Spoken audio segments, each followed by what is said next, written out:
If you recently adopted a rescue dog and they are quite shy and nervous, then this video is for you. Due to the past trauma, rescue dogs can easily get anxious. It's important to be able to recognize if your dog becomes over-aroused. Do you know what arousal is? It's basically a state of alertness.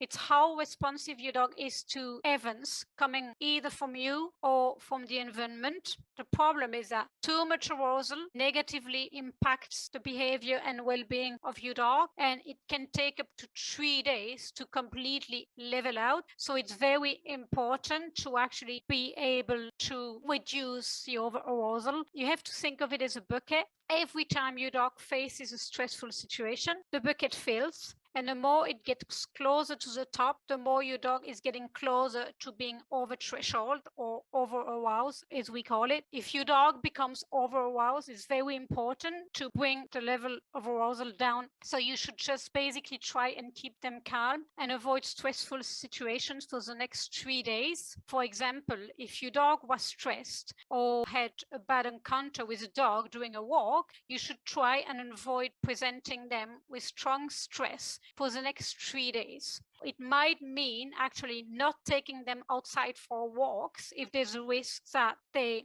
encounter stress again. And it's actually absolutely fine. I know a lot of people think that they have to go on walks with their dog to tire them and give them exercise, but it's actually fine to have other activities like scent games are great, and enrichment as well that stimulate your dog just as much as walk. Think about it. When your rescue dog arrives at your home, they are more than likely over threshold due to all the different experiences that they had. They had the car ride, they're meeting new people, new house, new environment. That's why it's very important to give them a lot of quiet time. Another thing that is very important is to actually be able to recognize stress signals in your rescue dog. A dog basically uses calming signals to communicate they are stressed out and uncomfortable. And if you're able to recognize those signs of stress, you can really help de-escalate a situation before your rescue dog becomes even more uncomfortable.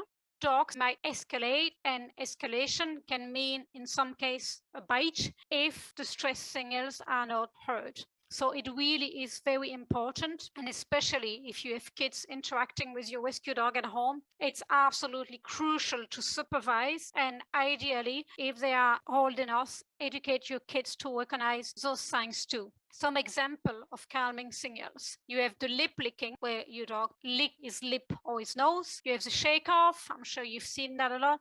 A paw lift. It kind of looks like giving it a paw, except it can be really subtle. Stretching, looking away, and they can also turn their whole body if it's more stressful.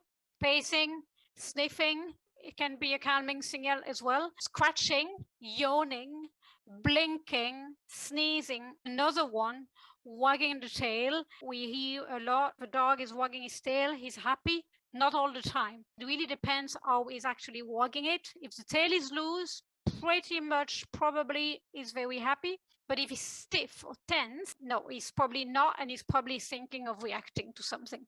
Obviously, they are not always stress signs. You need to actually look at the whole picture and consider the context. If you see your rescue dog licking their nose or lip or yawning, just ask yourself, is there something happening at the moment or a second ago that could be stressful? And the more you're going to do that, the more you will be able to recognize the signs. Now again, sometimes your dog will lick their lip because they smell food, or they will yawn because they are tired. But you just need to be aware of the stress things. And if you see some, just think for a second, oh, is there anything? No, it's just because he's tired or because he's smelling food. Just think about the whole context. And also, if you start seeing more of them, if he's just yawning, that's fine. If he's blinking, that's fine.